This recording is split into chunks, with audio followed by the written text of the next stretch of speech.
Antes de empezar, bueno, buenas noches chicos, gracias por acompañarnos al tercer viernes científico de la MP, si no me equivoco. Hoy tenemos al doctor Rafael Araúz, radiooncólogo en el Instituto Oncológico Nacional y gran investigador en tumores del sistema nervioso central. Sin más que agregar, doctor, le cedo la palabra para... Bueno, nada más para chequear, se escucha bien, ¿verdad? Sí, se escucha bien. Ok. Aquí tengo un problema acá. Yo estoy en el hospital todavía, entonces tengo un problema con la ciberseguridad y no me deja abrir mis correos ahí es donde tenía la charla, pero a través de Pablo me ha ayudado y no sé si Pablo va a estar pasándome las diapositivas. No, va a estar Valeria López. Valeria, hola Compañera. Valeria. Sí, yo te voy diciendo siguiente y Ok. ahí vamos pasando, ¿no? Esta es la clase que coincide que ambas cosas las tenía pendientes y bueno, yo dije, bueno, vamos a unirla en una sola porque debía la clase de onceavo. Estuve bastante ocupado, como ustedes saben, en el concurso de Cáncer Panamá, que afortunadamente, pues, dos grupos de tres grupos de investigadores hicieron grandes trabajos que lograron alcanzar los premios, que no fueron alcanzados ni por residentes ni por funcionarios, ¿no? Eso dejó muy bien a la universidad y a todos ustedes también de las ganas que tienen de hacer y de trabajar. Muchos piensan que estudiante de medicina les sobra tiempo, ¿no? Todo el mundo piensa que a ustedes les sobra tiempo y que a uno no. Realmente todos tenemos ocupaciones, todos tenemos responsabilidades. Allí lo que pasa es que ponemos de nuestra parte para sacar adelante el trabajo, ¿no? Bueno, muchas gracias por la presentación. Realmente no soy gran investigador, ayudo. He tenido la oportunidad, pues, de recibir educación en investigación médica. Como siempre le digo a los estudiantes, yo de metodología de la investigación ni me pongan a dar clase. Pero cómo hacer un trabajo, sí. Eso sí, si me dicen quieren hacer un trabajo, lo sacamos. De que lo sacamos adelante. Y esto ante la experiencia que he tenido de grandes maestros que tuve que no como estaban ustedes como estudiantes, ya estando de residente de radiooncología, fue que poco a poco fueron personas que me fueron moldeando y dando sus conocimientos porque buscaban eso, que uno fuera un agente multiplicador. Esta noche vamos a hablar de neurooncología, una charla de una hora. Hay un montón de diapositivas, 82 no son las 82, no son todas. Vamos a hablar de los conceptos básicos de la neurooncología. Es muy importante y yo le pasé el artículo tanto a Pablo, porque está aquí también está el comité científico, el grupo del comité científico de la Universidad Nacional, y el grupo que está en onceavo semestre con el doctor Gaspar Pérez Jiménez. Mucho gusto, algunos han rotado conmigo ya en el oncológico y ahora estarán también allá en la Ciudad de la Salud, en el Hospital de Cancerología, ¿no? Como pueden ver las noticias en la parte de radioterapia, se ha dado una inauguración el día de hoy. Esto de neurooncología son tumores primarios del cerebro, no es metástasis cerebrales. Esto fue otra charla que probablemente se la dio otro colega. Y si alguien desea interrumpir para preguntar algo, lo puede hacer, no pasa nada. Y siguiente diapositiva. ¿Qué es la neurooncología? Bueno, si bien es así, pues es el tumor, la rama pues, de la estudia los tumores del sistema nervioso central. Eso incluye el cerebro y la médula espinal. Por alguna razón, como que nos olvidamos de la médula espinal, pero también es un área compleja de tumores, ¿no?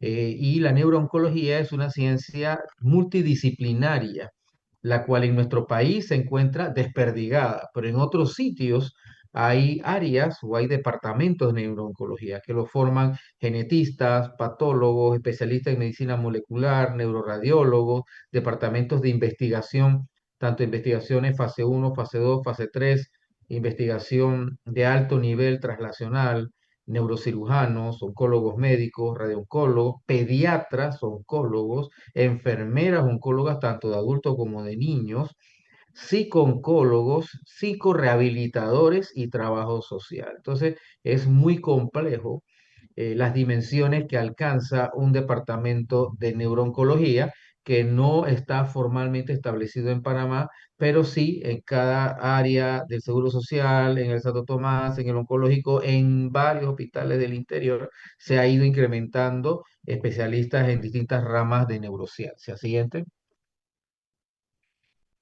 Para poder entender los tumores del sistema nervioso central, solamente un pequeño momento de recordar esas clases que ustedes dieron de embriología, donde había al inicio, pues, creo que era como a los 15 días de formado el embrión, había una inducción primaria, había una neurulación primaria o una neurulación secundaria, la formación de vesículas y una diferenciación celular. Todo ese proceso inicial conlleva a un desarrollo de células y tejidos.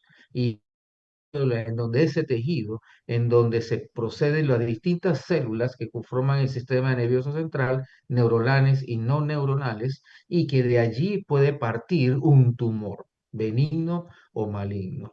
Y recordarán ustedes en estos gráficos que están viendo, esa placa neural, pues se formaba un tubo neural, recuerdan ustedes lo del ácido fólico, y de allí entonces se deriva la cresta neural, y de allí se van a derivar las distintas siguientes eh, anatomía del sistema nervioso central, de lo cual ya más adelante formado el, el embrión, pues hay un prosencéfalo, un mesencéfalo, un rombencéfalo y la flexura cervical formando la columna espinal. Recordarán ustedes las laminillas que veíamos nosotros de los embriones, que era lo que primero nosotros estábamos viendo, pues esta anatomía de la formación del sistema nervioso central muy temprana en la formación del embrión, además de las otras como el corazón, pulmones y órganos pélvicos, etcétera, ¿no? Siguiente.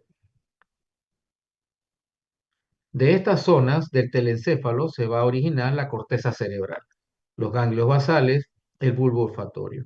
Y de la parte del tálamo, hipotálamo, posteriormente se va a desarrollar el mesencéfalo, el cerebro medio, y luego la parte de lo que será la fosa posterior, lo que le conoceremos como el metencéfalo, el mielencéfalo. En el lenguaje de muchos neuroradiólogos y de muchos neurocirujanos, dicen, ese es un tumor mesencefálico. Y uno dice, bueno, ¿y de dónde viene eso?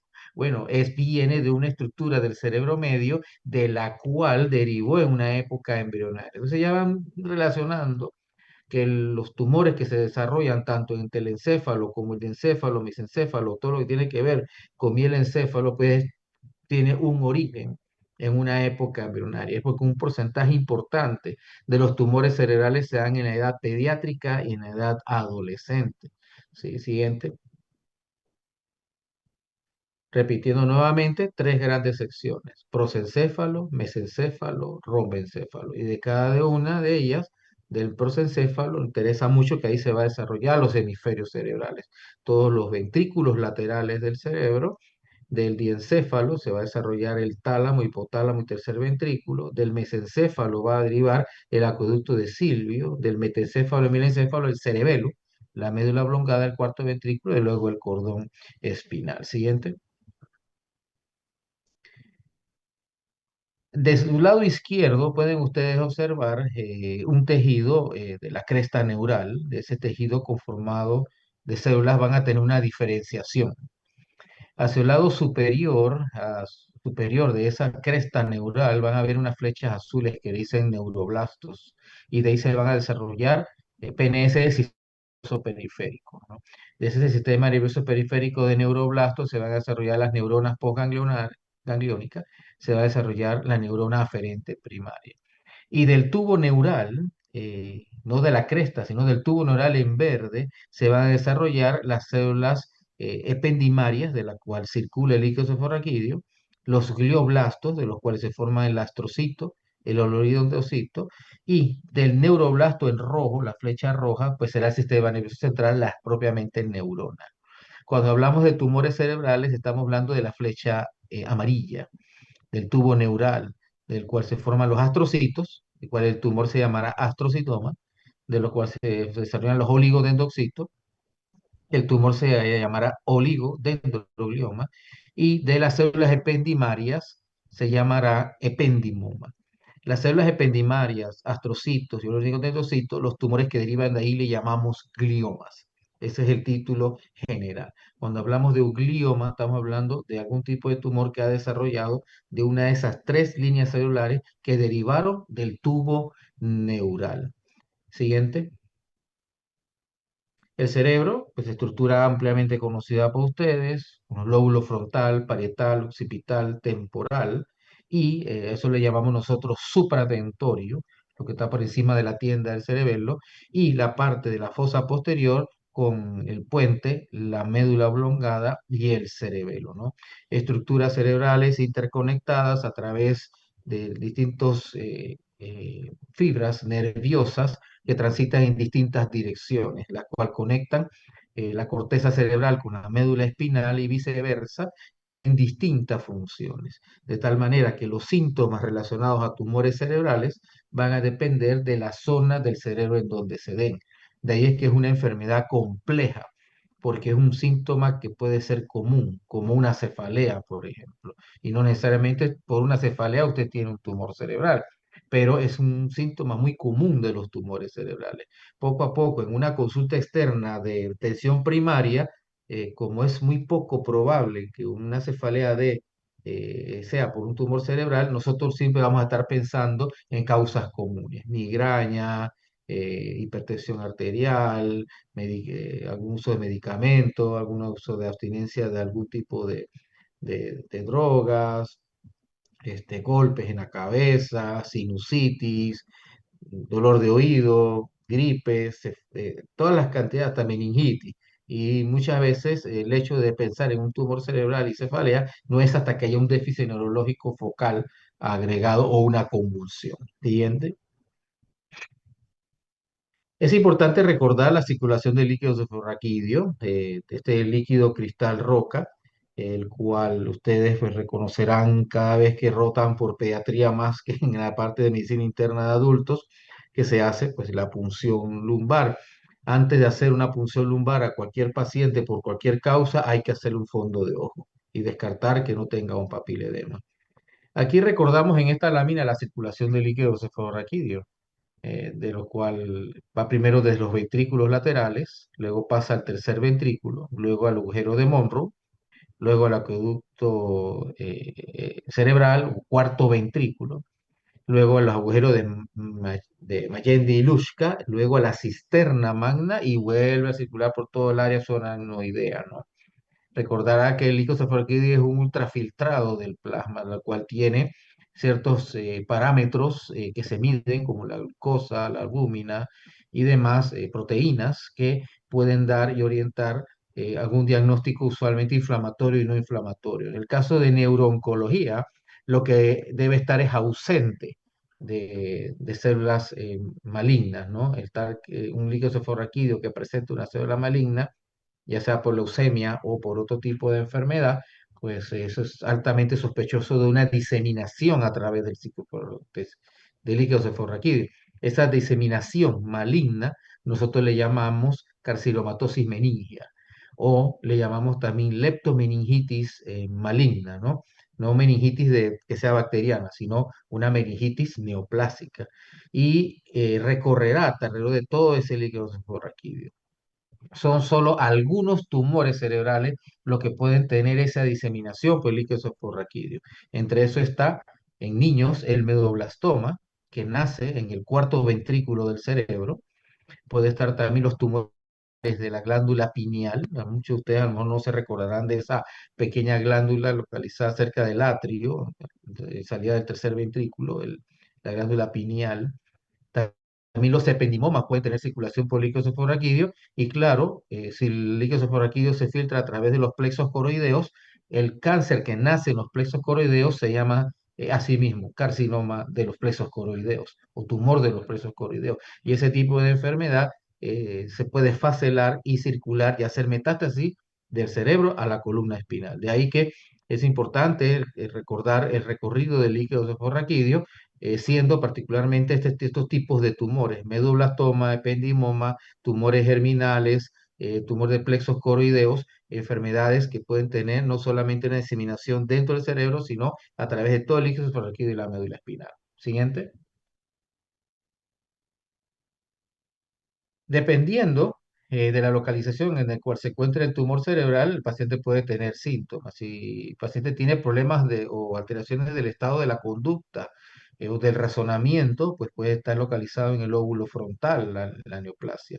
La gran mayoría de los oligodendrogliomas y astrocitomas de bajo grado se localiza en el lóbulo frontal. Si estaría localizado en el área motora, el paciente puede tener algún tipo de afectación facial o de extremidades, usualmente son hemiparesias brachiocrurales, o problemas de lenguaje, y si se localiza en el área de lenguaje, puede tener lo que ustedes saben que se llama las afasias, ¿no? Afasias motoras, afasia expresiva. Hay un examen físico específico para determinar el tipo de afasia. Lo mismo también que a veces no es motor o a veces te siente un adormecimiento constante de una zona del cuerpo, pues puede indicar que está en la zona postrolándica o situaciones de alucinaciones visuales. Eso es bastante raro, que los pacientes tengan alucinaciones visuales, pero al presentarse tumores localizados en la región occipital pueden darlo, ¿no?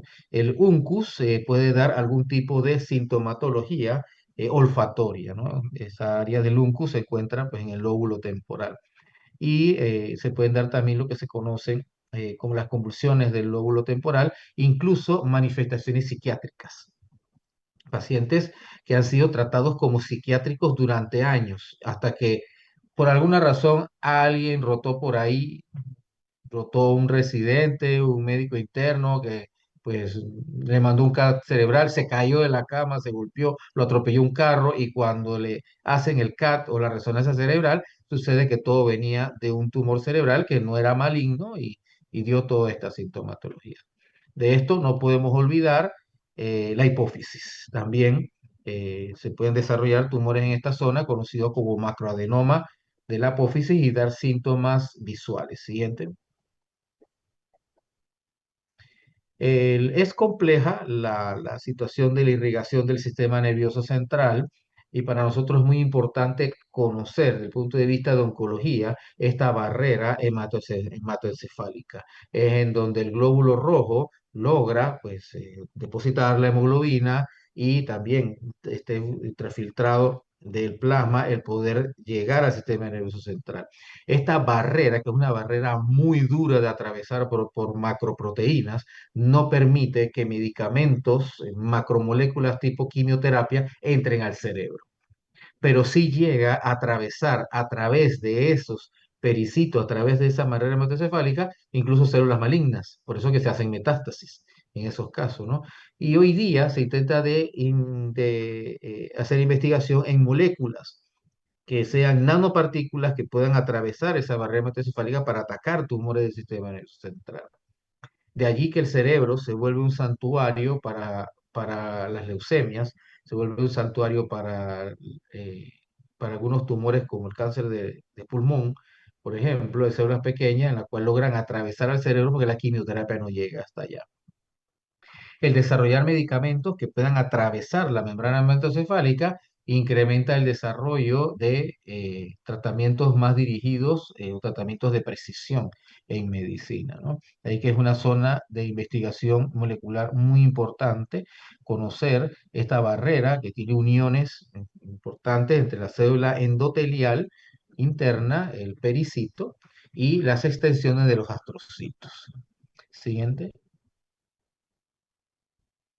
siguiente. En los tumores cerebrales, obviamente hay estadísticas más recientes. Esta charla fue la que pude encontrar así de las últimas. Pensé que tenía una más reciente, pero anda por ahí todavía. Si ustedes ven que es un tumor que en los Estados Unidos, ¿y por qué hablamos de los Estados Unidos? Bueno, sucede que en los Estados Unidos es donde se da la mayor cantidad de tumores cerebrales en el mundo diagnosticados.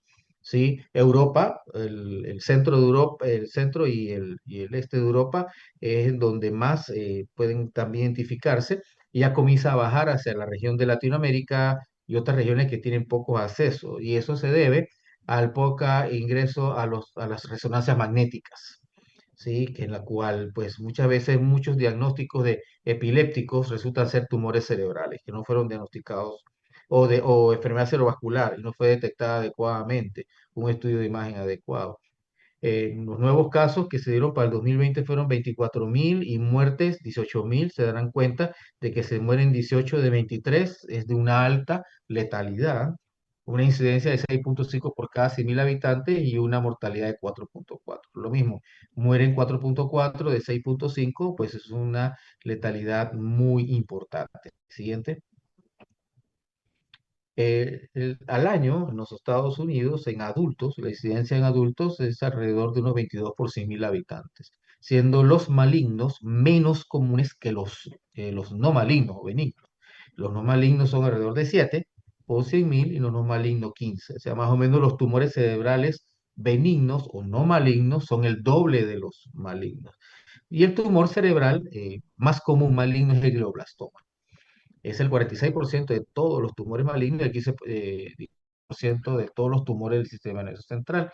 El glioblastoma es más común en hombres, a contrario del meningioma, que es más común en mujeres. O sea que si hay una relación entre el sexo femenino y el desarrollo de meningioma, de lo cual pues hay investigación que se está llevando a cabo para saber a qué se debe esa relación. Algunos lo ven asociado al uso de anticonceptivos orales, otros a una situación genética hereditaria específica, ¿no? Siguiente. En los Estados Unidos, de cada 100 personas, 33, 33, 32,6%, 33 personas sobreviven a 5 años a tumores cerebrales, ¿no? Es un tercio más o menos. De cada 100 personas, un tercio llega a vivir. ¿Qué otra neoplasia tiene un pronóstico tan difícil? Páncreas, por ejemplo. ¿Y qué neoplasias tienen un mejor pronóstico? Bueno, cáncer de mama tiene mejor pronóstico en etapas tempranas. Logra tener a un 85-90% de la población de mujeres vivas a 5 años, ¿no? Entonces uno va notando las diferencias entre el tipo de enfermedad y el pronóstico de supervivencia. Es muy bajo, por eso resulta ser un asunto de investigación muy importante. A través del tiempo, en los Estados Unidos, en las flechitas verdes, se ve que la tasa de mortalidad no ha variado mucho, muy lentamente en los últimos años. Mire, del año 75, hace 50 años atrás, y más actualizado, porque esta tabla tiene más actualización, no ha habido un cambio en la mortalidad por los tumores cerebrales, lo que implica pues que hay problemas de detección temprana, de diagnóstico temprano, de abordaje, de tratamiento, ¿no? La incidencia ha estado reduciéndose en los últimos años sin tener una explicación específica y para este tiempo post-COVID, pues claro, ha reducido el número de casos, ¿no? Por eso no es porque haya menos casos, es que hubo pues todo este asunto del cierre de los sitios de atención principal, también se ha abocado a otras enfermedades crónicas y no es que en post-COVID hay menos tumores cerebrales, es que se están acumulando. En algún momento los vamos a reclutar y los vamos a ver quizás hasta duplicados en las estadísticas, ¿no? Siguiente. La edad, la edad media, la mediana de edad para tumores cerebrales es 59 años. Y esto es muy importante porque a 59, 60 años de edad, el paciente también tiene otras comorbilidades, hipertensión, diabetes, enfermedad coronaria, uso anticoagulante. Y se dificulta el poder hacer los tratamientos tanto de cirugía, sobre todo resecciones completas de tumores, eh, eh, quimioterapia o radioterapia. Pero ven ustedes en la tabla también que hay un 12% de personas menos de 20 años de edad, que es la porción pediátrica, ¿sí? Que también tiende a ser muy importante. Ya en adulto joven hay más tumores quizás benignos que malignos, pero ya después de los 55 años de edad empieza a florecer los glioblastomas. Y ya para el señor muy mayor, después de los 75-80, ya esa estadística empieza a reducir. Entonces, este tipo de gráfica, como usted la ve, es para poder detectar qué ataca, qué personas, son personas que aún todavía no se han jubilado, pueden perder su trabajo. Siguiente. Lo mismo, para que vean, las dos primeras barras son niños y adolescentes. Es más común tumores malignos que benignos. Y a sus dos barras hacia la derecha son más comunes los tumores benignos que los malignos en los adultos. Siguiente. La incidencia por raza, raza blanca, afroamericana, hispanos, no hispanos, afroamericanos y no hispanos, pues no es muy diferente. Pareciese ligeramente superior para la raza blanca que la afroamericana. Pero ustedes saben que en todos los países, puede haber algún tipo de dificultad de servicio de salud, lo que nosotros le llamamos disparidades, ¿no? Si usted tiene disparidad en cierta etnia, puede que se diagnostique menos tumores cerebrales en esa etnia, ¿no? También, pues, el ingreso económico puede ser mayor en la etnia blanca caucásica que en aquellos afroamericanos o hispanos, ¿no? A su derecha, la incidencia de gliomas por edad. El glioma, recuerde que es un tumor maligno, es mayor en que un tumor maligno, que sea maligno en un niño, que en la edad adulta, que es menos probable que sea maligno y sea más probable que sea benigno. Siguiente. Algunos tumores que se desarrollan específicamente a edades, entre los 0 y los 4 años de edad, es más común ver tumores primitivos, tumores embrionarios, tumores neoectodermicos y meduloblastoma. Cuando ya se llega a un niño un poquito más preescolar, o de edad escolar, perdón, aparecen los astrocitomas pilocíticos que se llaman, pues, de bajo grado. Pasada la adolescencia, a la edad adulto joven, empiezan a aparecer los tumores, de la pituitaria, los de la hipófisis. Llegado a los 35 es muy común ver los meningiomas. Y ya después, a edades mayores de los 45, 55 años de edad, pues los glioblastomas. Entonces, los tumores cerebrales tienen también una epidemiología de acuerdo a la edad. Siguiente. De acuerdo al sexo, es más común, como yo le mencioné, los meningiomas, sobre todo de aquellas estirpes benignas de meningioma, en mujeres. Lo mismo también que algunos tumores de la pituitaria también son más comunes en mujeres que en varones. Pero en general, desde los glioblastomas o cualquier otro glioma, tumores ependimarios, embrionarios, tumores de células germinales, es más común en varones. Es más común en varones que en damas. Siguiente. Este mapa, bastante complejo, pero siempre se los traigo para que ustedes lo revisen. De alguna manera, siempre pienso yo que los neuroradiólogos tienen esto en su cabeza. Los neuroradiólogos no solamente leen la historia clínica que ustedes escriban, que ustedes los ponen a escribir, la orden para hacer una resonancia magnética o un CAT cerebral contrastado a un paciente que se le sospeche un tumor cerebral. Hay que poner la historia completa y definir en dónde están el déficit neurológico que presenta el paciente, ya sea visual, de lenguaje, de equilibrio, de déficit, motor, y si no lo conoce o no está en el expediente, pues acudir con el paciente y obtener la mayor cantidad de información. Para los neuroradiólogos, las lesiones cerebrales en general, de tumores cerebrales, se dividen en extraxiales e intraxiales. También intraxiales intrínsecos y extraxiales extrínsecos. Todo lo intraxial es todo lo que está dentro de las meninges. Todo lo que está contenido dentro de las meninges es intraxial. Se logra, confundir que intraxial es como que el centro del cerebro y extraxial es lo periférico. No, ese es un error. Todo lo intraxial es todo lo que está dentro del líquido cefalorraquídeo, y todo lo extraxial está entre la dura madre y la tabla interna ósea del cerebro, o sea, por donde circula el líquido cefalorraquídeo. Entonces, aquí arribita, ustedes leen allá arriba, dice hemisferio cerebral, asociado intrínseco o extraxial. El tumor extraxial más común, como ven la flecha que se ve hacia la corteza, que empuja, es un meningioma. Ese es el tumor extraxial más común, como también el meningioma es el tumor cerebral más común y es el tumor benigno más común. ¿Sí? Está también los quistes aranoideos, que a veces nos los encontramos incidentalmente, pero no son tumores. Y desde el punto de vista intraxial, y ahí están viendo que el tumor sí está dentro, lo cubre la corteza y está cubierto por el líquido, por las meninges, pues, los gliomas, astrocitoma, glioblastoma, oligodendroglioma, ganglioma, linfoma y las metástasis cerebrales son tumores intraxiales. Si ese tumor se encuentra en el sistema ventricular del cerebro, en los ventrículos cerebrales, son tumores que se pueden esparcir a través del líquido cefalorraquídeo.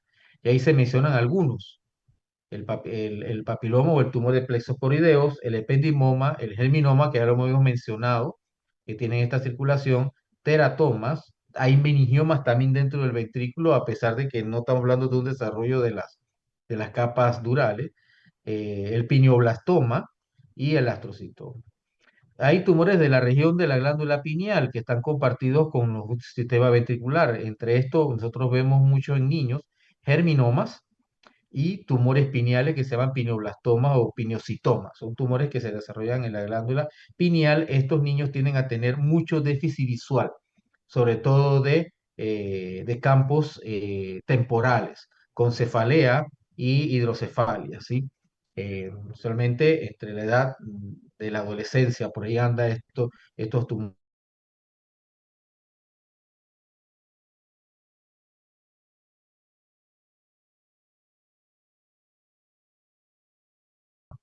El schwannoma del acústico es un tumor que deriva del octavo par y está relacionado a la neurofibromatosis. Entonces, ese es un tumor extrínseco porque él está fuera de la capa de la dura madre. Y el tumor intrínseco más común de la fosa posterior, pues puede ser la metástasis, medulloblastoma si está en cerebelo y astrocitoma, que puede haber astrocitomas de cerebelo y de tallo cerebral. Esos astrocitomas hoy día tienen un nombre específico que se llama astrocitoma de la línea media o gliomas de la línea media, así se les llama. Hoy día son tumores del tallo cerebral. Entenderán ustedes que un tumor del tallo cerebral es un tumor que puede tener una sintomatología muy variada de afectaciones de uno o varios pares craneales y de la deambulación con problemas de ataxia y del caminado, incluso cierre del cuarto ventrículo de hidrocefalia, ¿no? Que requieren de una derivación ventrículo-peritoneal. Yendo a los tumores relacionados con la glándula pituitaria o la región supracelar, esta es un área también bastante compleja, a pesar de ser un área pequeña hacia la base de la fosa media del cerebro, se logran desarrollar tumores propios de la hipófisis, tumores que están por encima de la apófisis o la zona de la, de la pituitaria, ¿no? Estos adenomas, macroadenomas, también se desarrollan con problemas visuales por afectación del quiasma. Ahí también hay otro tumor que se llama el craniofaringioma, tumor raro y cuando se presenta solamente vienen varios, no sé por qué vienen varios a veces. Gliomas de nervio ópticos también pueden estar presentes allí. En el hipotálamo se pueden desarrollar astrocitomas. Y los tumores que usualmente vemos en la base del cráneo, estamos hablando hacia la fosa anterior del cerebro, lóbulo frontal, o en contacto hacia el seno esfenoidal o hacia el clivus, son tumores que vienen de la región de la nasofaringe. Ahí hay un tumor muy, muy frecuente en esta zona que se llama el estesioneuroblastoma o el neuroblastoma olfatorio, tumor que deriva del tracto olfatorio, y tumores de la nasofaringe que no son primarios del cerebro también logra invadir hacia el cerebro. Hay otro tipo de tumor que se desarrolla mucho en el clivus, que se llama cordoma, un tumor bien difícil, bien resistente de tratar. Este cordoma también es común en el sacro. Tumor que involucra el clivus o un tumor que esté localizado en el sacro, ese puede ser un cordoma. Y los tumores de glomus yugular que están relacionados con la producción química de sustancias como nanorepinefrina e epinefrina, ¿no? Es muy complejo el análisis de tumores cerebrales, ¿sí? Porque tiene una diversidad de presentaciones, ¿no? Siguiente. El sitio más común, si son los meningiomas, los más comunes, pues las meninges son el 37% de localización de los tumores cerebrales, ¿sí? Seguido de la pituitaria. Ya después vendrá el lóbulo frontal como el lóbulo más común de desarrollo de primarios cerebrales, como también el lóbulo temporal. El meningioma viene siendo el tumor más común cerebral, seguido de la pituitaria, y el tumor maligno más común es el glioblastoma, como hemos mencionado. Siguiente. Con respecto al pronóstico, el pronóstico de los astrocitomas pilocíticos es el mejor pronóstico que hay, sobre todo en niños pequeños, 94% de supervivencia a 5 años, hombres jóvenes, también tienen hasta un 73%. Los tumores del nervio de la vaina periférica en pacientes con neurofibromatosis son tumores que tienen hasta un 99% de supervivencias, y los tumores de adenoma hipófisis también tienen buena supervivencia. Pero si los tumores benignos se desarrollan a más edad, sobre todo más allá de los 40 años de edad, puede bajar un poco la supervivencia de estos, ¿no? El tumor que tiene la peor supervivencia en el cerebro es el glioblastoma. Tienen una mediana de sobrevida como de 10 años. 10 meses, perdón, nada más una mediana. Y si acá 5% de los pacientes con glioblastoma llegan a 5 años de supervivencia. Si se tiene más de 75 años de edad, también tienen un muy mal pronóstico. Siguiente. ¿Qué causa tumores cerebrales? Bueno, esto es un área de alta investigación hoy día. Historia familiar, pueden ser 5 o 10% hereditario, sobre todo neurofibromatosis. En Panamá hay neurofibromatosis. Desconozco la incidencia, la estuve buscando. La edad, personas que cumplen más años, pues después de los 50, raza caucásica afroamericana, la exposición a químico o a radiaciones, sobre todo si se abusó de radiografías durante la infancia o de tomografías. Que no haya historia de varicela. La historia de varicela disminuye el riesgo de tumores cerebrales. Y como se ha ido incrementando la vacunación contra la varicela, obviamente, por razones de salud pública, pues puede que los tumores cerebrales vayan incrementando. Este asunto de los anticuerpos de la varicela que tengan que ver con que evite un tumor cerebral está en investigación, ya que eso sería un fármaco a desarrollar o que se esté en desarrollo, ¿no? Saber ese anticuerpo contra la varicela que tiene que evita un tumor cerebral o que pueda contrarrestarlo, ¿no? Siguiente. Hay múltiples causas y factores. Pues, los celulares son entre lo que más se habla. Hoy día es un factor que está relacionado a tumores cerebrales, pero todavía no ha llegado a alcanzar un nivel tal como para que se hagan formales recomendaciones. Pero si han rotado pediatría, sabrán que la Academia de Pediatría ha reducido la exposición de los niños pequeños a celulares y a tablets, incluso hasta los 6 años de edad, en los primeros años de vida, y o hasta los 6 años de edad tiene que reducirse a pocas horas del día su uso, ¿no? Sí pueden tener, al ver algún desarrollo de traumas al cerebro y el desarrollo de metástasis de primarios cerebrales. El alcohol y el tabaco, claro que puede estar relacionado, algunos virus, la fibromatosis, el Ifraumeni, son síndromes que pueden estar asociados a, a tumores cerebrales. Aquellos que se exponen a campos eléctricos, a la agricultura, al desarrollo del vinilo, del hule, pueden tener algún riesgo de desarrollar tumores cerebrales. Siguiente. Aquí un nódulo de Lisch, de los melanocitos dentro del iris, que se relaciona con las manchas café olé y la neurofibromatosis. Siguiente, siguiente.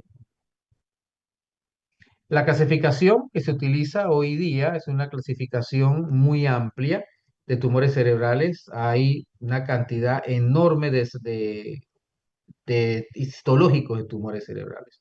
Claro que los meningiomas y los gliomas serán los principales, ¿no? Pero les toca a los colegas patólogos definir exactamente la etiología a través de los estudios morfológicos siguientes. Y pues definir, ¿no?, si el tumor que tiene el paciente se trata de un glioblastoma o se trata de un tumor benigno. Siguiente. Los tumores también cerebrales no solamente lo clasificamos por histología, también lo vemos en grados. Los grados van de 1 a 4. Los grados 1 o 2 son tumores de muy lento crecimiento, solamente se dan en edad pediátrica y adolescentes y adultos jóvenes. Y los grados 3 son los que tienen crecimientos más acelerados, pero no tan acelerados con necrosis como un grado 4, que es en donde desarrolla el glioblastoma. De por sí, los tumores grado 3 se le llaman anaplásicos y los 4 se le llaman glioblastomas. El glioblastoma es el único tumor grado 4. Ya los anaplásicos son grado 3 y los gliomas benignos, perdón, los gliomas de lento crecimiento son los 1 y 2. Siguiente. Ahí lo pueden ver, grado 1 pilocítico, grado 2 bajo grado 3 anaplásico, grado 4 glioblastoma multiforme. Siguiente. Los patólogos nos ayudarán nosotros viendo la morfología en empalizada, el pleomorfismo celular, la creación de angiogénesis de nuevos vasos sanguíneos, son características importantes y necrosis de tumores cerebrales de alta malignidad. Siguiente. Pero no solamente importa la morfología, también hoy día sabemos que está la isocitrato de isogenasa. La IDH o isocitrato de deshidrogenasa es una enzima que conocimos nosotros en el ciclo de Krebs, allá en las mitocondrias. Y esta IDH está encargada del metabolismo de alfa-cetoglutarato. Sucede que el metabolismo del glutarato que se ve alterado en los pacientes con esta mutación incrementa las epilepsias y las convulsiones. Por eso que estos pacientes tienen más posibilidades de convulsionar. Y es un elemento de proliferación celular. Es también un componente importante en el desarrollo de medicamentos y da un mejor pronóstico de los tumores cerebrales. Aquellos pacientes que tienen gliomas, que tienen un IDH mutado, tienen mejor pronóstico tiene. Es decir, un paciente con IDH mutado y resulta ser un oligodendroglioma tiene un mejor pronóstico, como ven en la primera columna, que aquellos que no lo tienen, que pueden ser incluso, en los casos que el IDH no está mutado, puede ser un tumor de muy mal pronóstico, incluso puede ser un glioblastoma multiforme. De ahí que los tumores cerebrales no solamente se clasifican por la morfología, sino también por sus características moleculares. Siguiente. Como yo le mencionaba, los síntomas de tumores cerebrales muy variados. Dolores de cabeza, vómitos, problemas visuales, problemas de escuchar, hipoacusia, dificultades para el lenguaje, pérdida de sensación, no lo causan estrictamente los tumores cerebrales. Puede haber una gama de otras cosas que están dando ese problema. Siguiente. Y pues el conocer la anatomía del cerebro y tenerla aquí a verificarla con un examen físico y un estudio de radiología, pues nos va a dar probablemente el diagnóstico. Siguiente. Aquí les dejo a ustedes una cantidad de síntomas que pueden estar relacionados a una zona del cerebro, lo cual es bastante amplio, ¿no? Siguiente. El diagnóstico de los tumores cerebrales se hace, el gold standard o la prueba de oro, es la resonancia magnética. Es lo más superior. Pero nosotros sabemos que una resonancia magnética es muy difícil de tener. Las resonancias magnéticas han ido incrementándose a través de varios hospitales en la última década. Hace 10 años atrás o más para atrás, una resonancia magnética había que tener 4 firmas de 4 médicos, imagínense. Tenían que firmar el jefe de servicio, un funcionario, 2 neurocirujanos para hacer una resonancia magnética, porque nada más había uno. De tal manera de que quizás, y dependiendo de donde estén ustedes haciendo su internado, local o hacia las áreas de provincia, quizás lo que más le van a dejar a usted hacer es un CAT cerebral. ¿Para qué sirve un CAT cerebral? Bueno, no se desanime. Un CAT cerebral simple, sin contraste, usted puede tener algunos hallazgos interesantes. Puede tener una obliteración de un ventrículo, por ejemplo, aunque no se vea un tumor cerebral. Puede ver sangrado, puede haber dilatación de ventrículos, puede ver en ventana ósea, si el paciente tiene una lesión en hueso, que no es parte de esta presentación, pero puede haber metástasis líticas a hueso, ¿sí? Se puede haber desviación de la línea media o dilatación con ventrículo, como les mencioné, o una zona de infarto cerebral. Si bien es cierto, algunas de estas características no son estrictamente de un tumor cerebral, le da a usted la potestad de pedir un estudio contrastado o una resonancia. Recordando que la resonancia magnética no se puede tener marcapaso ni algún objeto metálico, aunque sea un objeto metálico hay que preguntar porque hay algunos que sí están permitidos. En Panamá llegamos hasta 3 teslas, pero lleva por 7 teslas la resonancia magnética con muchas altas capacidades, ¿no? Siguiente. Es el resonancia magnética. La resonancia magnética se puede aplicar en niños pequeños, va a tener que ser con sedación, también en adultos. Tiene un elemento de análisis bioquímico que se llama espectroscopía. Espectroscopía son estas curvitas que ustedes están viendo aquí, en este caso, colina, creatinina y N-aspartato, que identifica los componentes neuronales o de grasa o de necrosis de un tumor. Entonces, aquí en este ejemplo le ponen ustedes medido en un voxel, en una zona anatómica del cerebro de 1 por 1 centímetro, el componente bioquímico que está presentando el cerebro. Las otras curvitas no ponen qué son, pero son más análisis bioquímicos, pues las principales son colina, creatinina y N-aspartato. Inicialmente, cuando el neuroradiólogo enmarca una zona pequeña del cerebro sospechosa de tumor, un S-voxel, y él puede ver aumento de colina, disminución de N-aspartato y aumento de lactato, es muy probablemente que él está afrontando un tumor cerebral maligno. ¿Sí? De allí que esta herramienta que se llama espectroscopía nos ayuda para tener ideas si se trata de un tumor maligno, de alto grado o de bajo grado, o darle seguimiento a pacientes que han recibido tratamientos, si hay recurrencias. Siguiente, espectroscopía se llama. Las imágenes pues, son muy variadas. Pueden ser grandes tumores, como pueden ver ahí, con gran compresión de estructuras. Muchas veces eso llega a ese tamaño y no daba síntomas. Puede haber zonas de infarto cerebral, puede ser que se confunda con abscesos. No todo lo que se ve así es un glioblastoma. Puede haber otras enfermedades, incluso desmelinizantes, que se pueden parecer a un tumor cerebral. Ya me pasó una vez una paciente que pensaba que era una encefalitis por herpes y sucedió que era un astrocitoma graduloso. Siguiente. ¿Cómo se ve en patología? Pues nada agradable. Pues pueden ver ahí una gran tumoración frontal derecha con compresión y cómo se diría, pues muy probablemente eso causó la muerte del paciente por edema cerebral, ¿no? No lo dudamos. Siguiente. Ahí se veía esa imagen de ese mismo tumor, cómo se ve en una resonancia magnética en la cual hay escape de gadolinio. ¿Por qué hay escape de gadolinio? Porque el glioblastoma multiforme es un tumor maligno que destruye la barrera hematoencefálica. Al destruirla, las proteínas se salen, por eso hay edema vasogénico, pero también el contraste del gadolinio también se disemina. De allí que capta mucho, en la flecha que ven ustedes en la gráfica a la derecha, hace una hipercaptación de la cápsula alrededor del tumor, ¿no? Indicándole a nosotros, pues, la posibilidad de que se trate de un tumor maligno. Siguiente.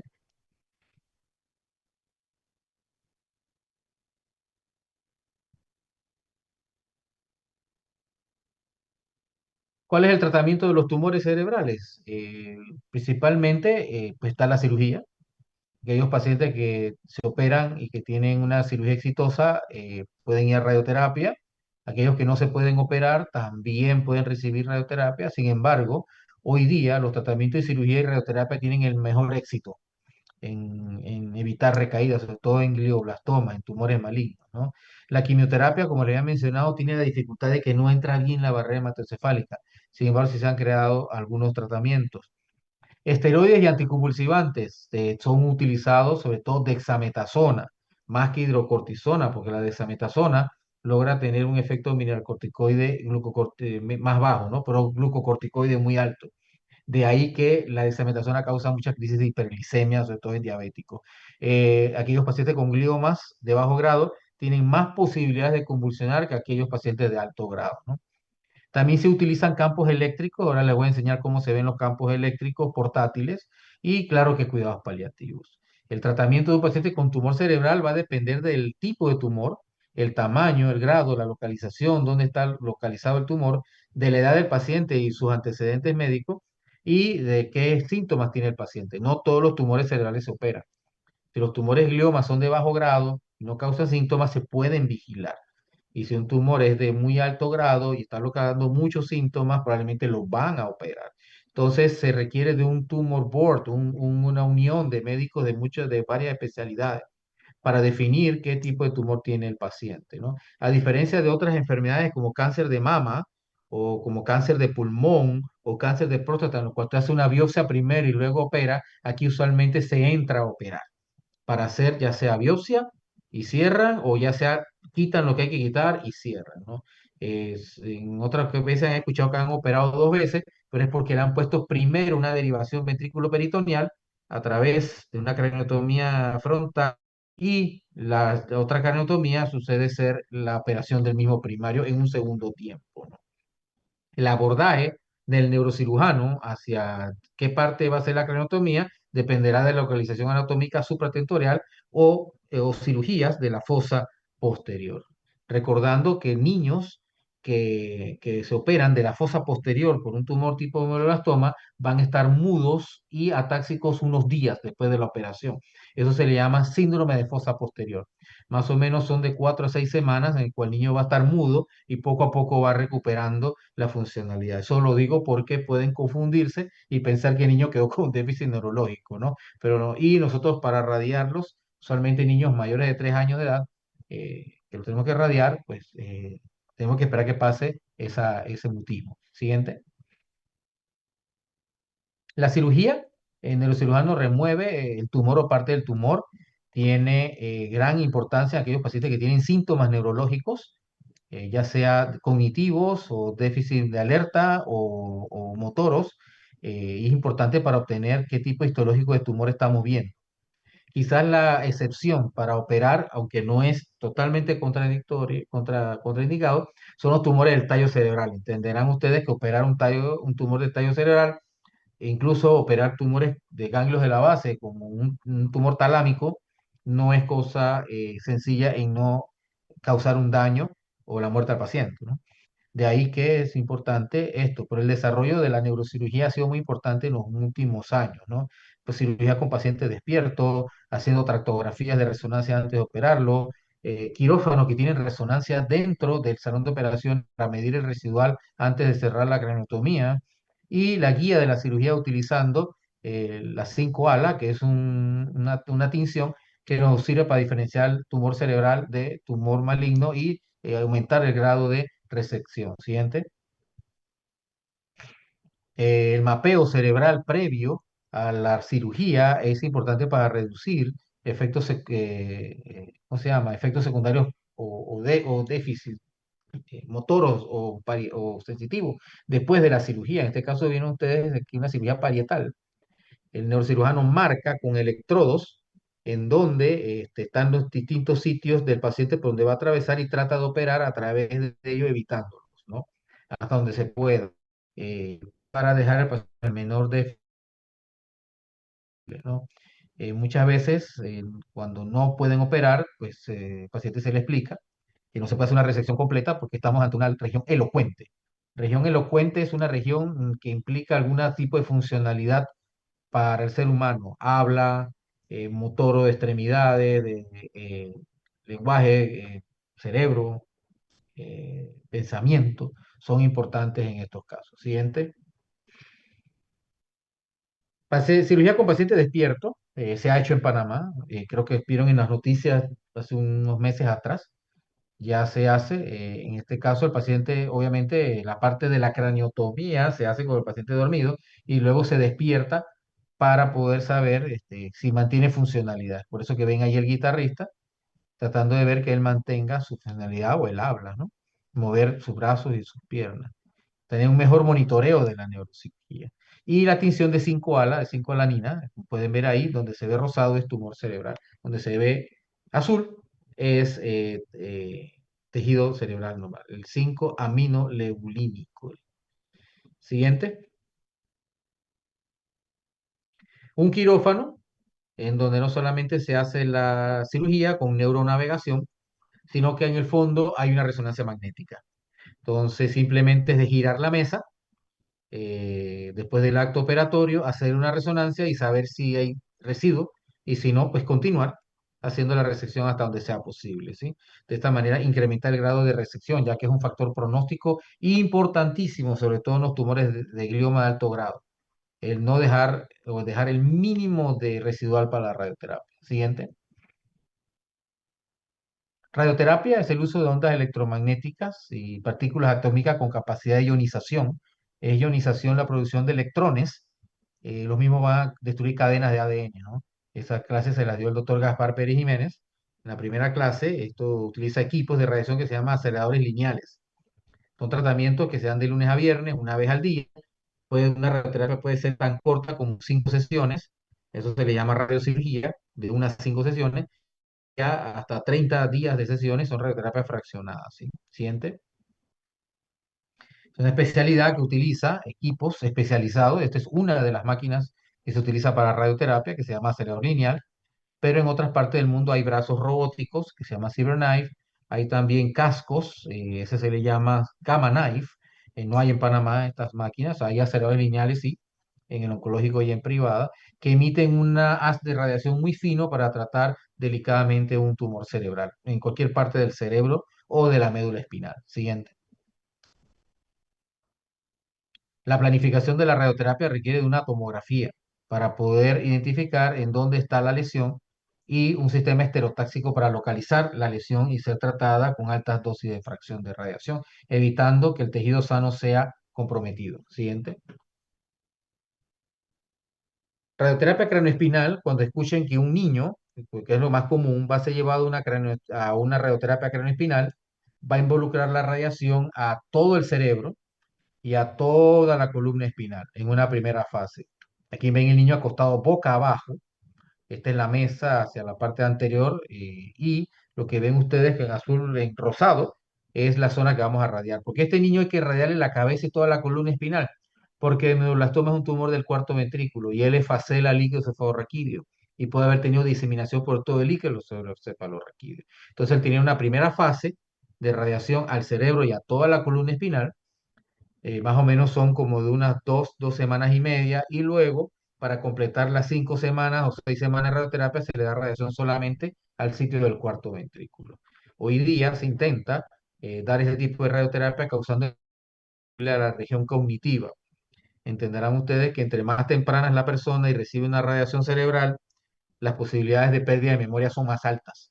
De ahí que estos niños se intentan ser llevados en los países desarrollados a máquinas que no tenemos acá en Latinoamérica que se llaman protones, o darles tratamiento con memantina. Memantina es un tratamiento que se usa para el Alzheimer y tratamiento combinado de memantina con tratar de proteger los hipocampos con la radioterapia puede mejorar un poco el no perder la memoria.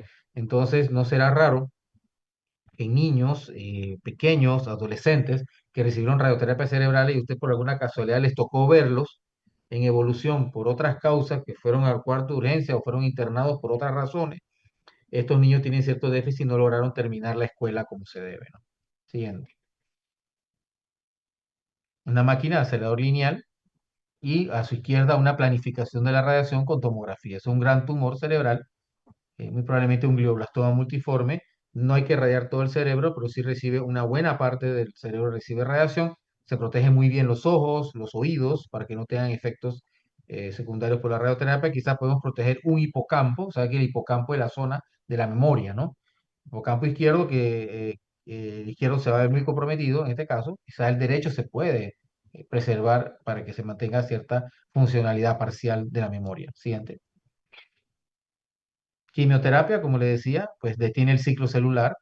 En algún momento, un gran problema que no atraviesa el líquido cefalorraquídeo, es más común las quimioterapias en leucemias y en cáncer de mama que en tumores cerebrales primarios. Pero hay algunas drogas que atraviesan, y muy importante la temozolomida. Aquellos pacientes con glioblastoma multiforme, niños y adultos, cuando están recibiendo radioterapia por un glioblastoma, le están dando temozolomida. Y también lo van a seguir tomando después por 6 meses.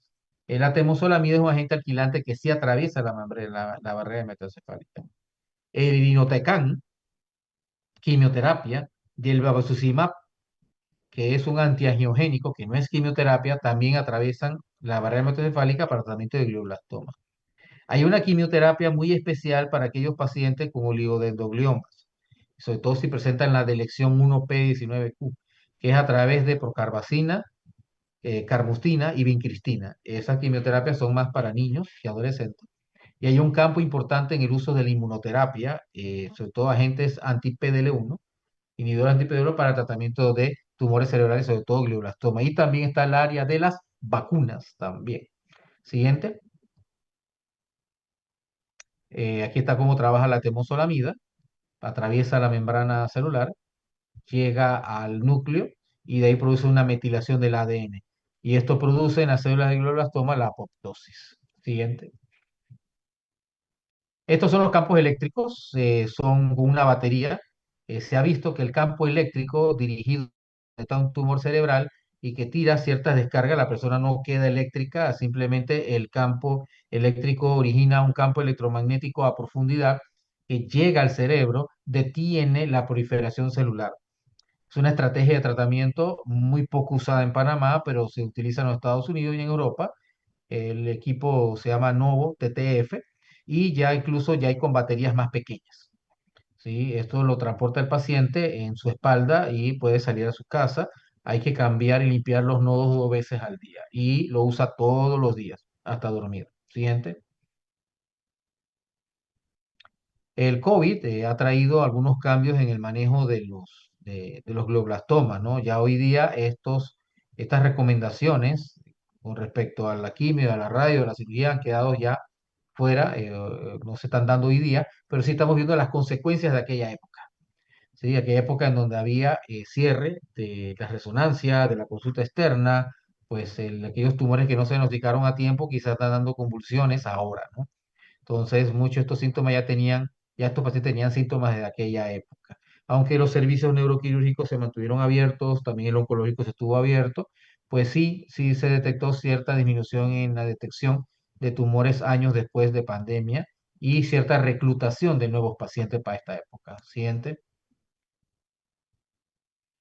Entonces se han dado recientes avances en la neurooncología, ya para terminar. Hay avances en diagnóstico molecular para los que quieren ser patólogos. Hay avances en resonancias funcionales, en espectroscopía para los que quieren ser neuroradiólogos. Hay avances en neurocirugías enormes, resonancias magnéticas que se colocan de quirófano, tinciones para cirugía, el uso de nanopartículas para radioterapia. No quieren ser radioterapeutas, pues máquinas con propiedades heterotáxicas. Protones todavía no lo veo en Panamá cerca. Quizás el primer país latinoamericano en protones, quizás sea la Argentina. Tiene varios años ya instalando un equipo. Los centros de protones más cercanos están en los Estados Unidos, Miami, quizás el avión más cercano. O si no, se puede ir a Madrid, también hay una máquina de protones en la Universidad de Navarra.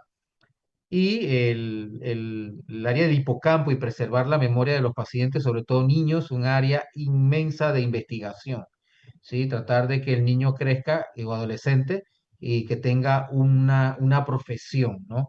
Muchos de estos niños y adolescentes no llegan a tener una carrera formal, muchos no aguantan o no los toleran en los trabajos porque no siguen indicaciones.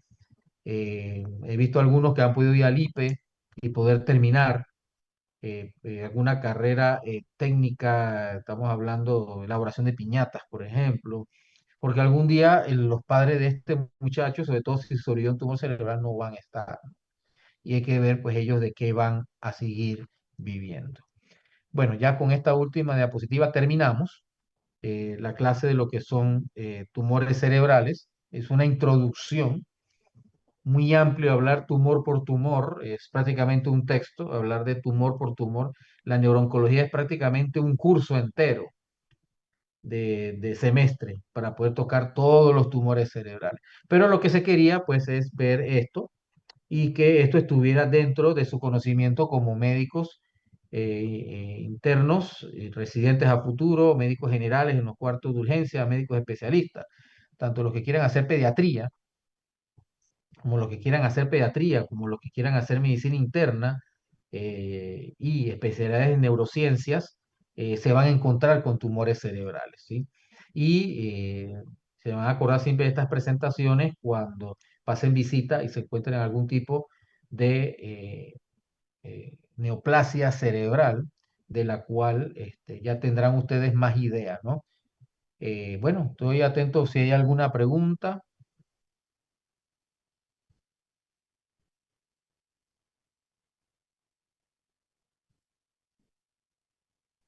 Chicos, no sé si alguno tiene alguna pregunta.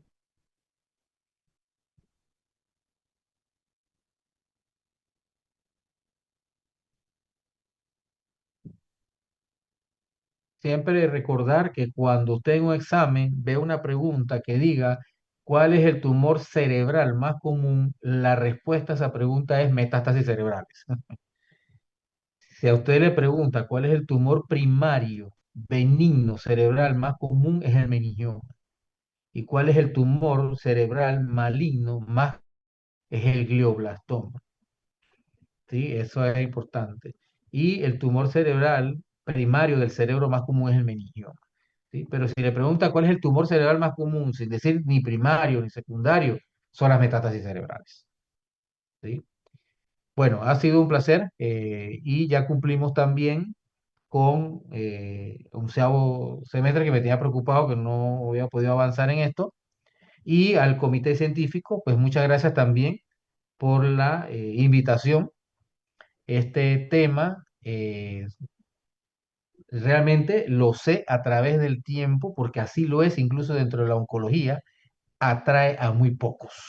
Esa es la verdad. Y cuando usted lo enfrenta en la práctica de hospitalaria, es más difícil todavía verla. Así que suele ser muy pocos los que se dediquen o se dedicarán a la atención de estos pacientes.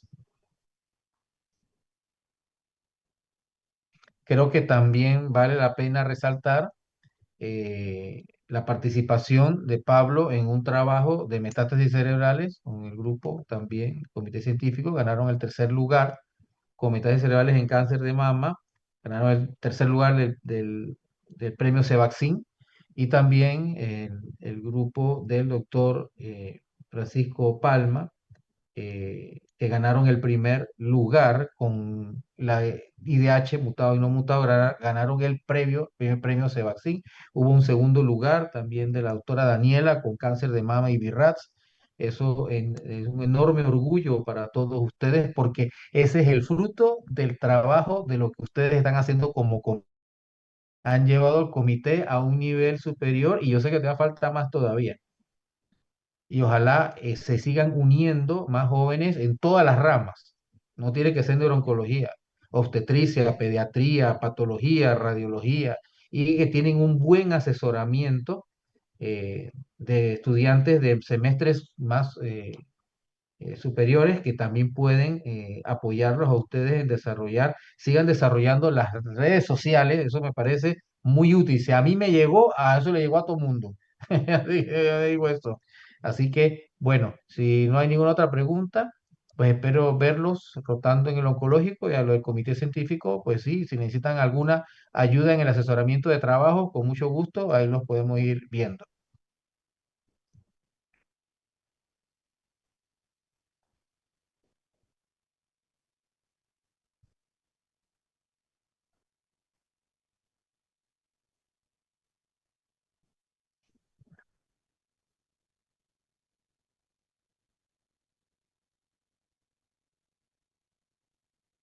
Sí, exacto. El tercer lugar lo presentó Mari Carmen, es verdad. Eso es cierto, eso yo no lo olvido, para nada, absolutamente para nada. Pero el grupo en general, pues ha sido muy bueno también. Y definitivamente la presentación de Mari Carmen fue excepcional. Varios colegas míos alrededor me preguntaron si era un residente, imagínense ustedes. Es el grado de aprendizaje del lenguaje técnico en oncología, ¿no? Lo decían sin miedo y con mucha seguridad. Muchas felicidades.